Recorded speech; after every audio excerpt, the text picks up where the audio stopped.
ወይዘሮ ፋንታይነሽ ማሙ ይባላል። የምኖረው አካባቢ ወረዳ 3 መነን ትምህርት ቤት አካባቢ ነው። ቤት ስለማከራይ የማከራየውን ቤት የኪራይ አከራይ የመንግስትን ግብር ለመክፈል እንዲያስችለኝ ያው መጀመሪያ በአመቱ መጀመሪያ ላይ ውል መዋዋል ስላለብን ከተከራይ ጋራ ለመዋዋል ነው የመጣሁት። መስተንግዶ ጥሩ ነው። እንደመጣሁኝ ተመዝግቤያለሁ፣ ቁጥር ተሰጥቶኝ ተራይዣለሁ፣ ተከብሬ በወንበር ተቀምጬ ተስተናግጃለሁኝ። ኃላፊውም ጥሩ መስተንግዶ አስተናግዶኛል። ምንም ሳይኖር በጥሩ ሁኔታ ተስተናግጃለሁ። እንዲም አገኛለሁ ብዬ አላሰብኩም ነበር። ጌታውን ሲሳይ ይባላልው። የምኖረው ጉለሌ ክፍለ ከተማ ወረዳ 1 ነዋሪ ነኝ።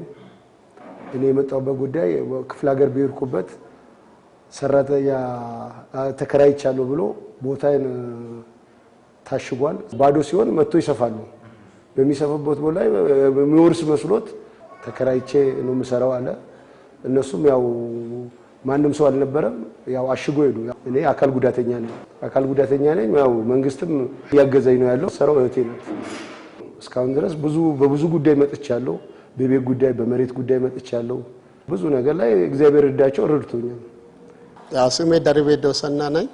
ወረዳ 6 ያው ጉለሌ ክፍለ ከተማ ውስጥ ነው የምኖረው። በአራት ሰዓት ነው እዚህ ገባው። ኮፊ አርጌ መልከቻ ጽፌ እስኪመጣ እስካሁን ድረስ ወዳው ጨረሱ።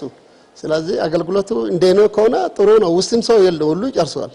በጣም በአገልግሎቱ እንደዚህ ከቀጠለ መልካም ነው ብዬ ነው የማስበው። ብዙ ጊዜ እንግዲህ ጥበቃ ስራ ነው የሚሰራው እና አይሳካልኝም። ነገ ወይ ከነጎዳ መምጣት ጊዜ የለኝም ብዬ ነበርኩኝ። ተሳክቶልኛል ዛሬ። ስለዚህ እኔ በበኩሌ በጣም አመሰግናለሁ። ጥሩ ነው።